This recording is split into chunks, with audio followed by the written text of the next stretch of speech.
video. You get to see my face. Everyone, this is Andy, State Line Door and Lift.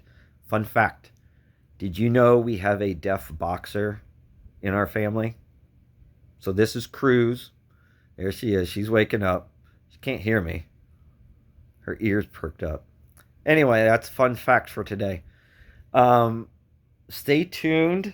We have done some research, some market research in Kansas City on the average repair costs of garage doors over a 10-year period here in Kansas City.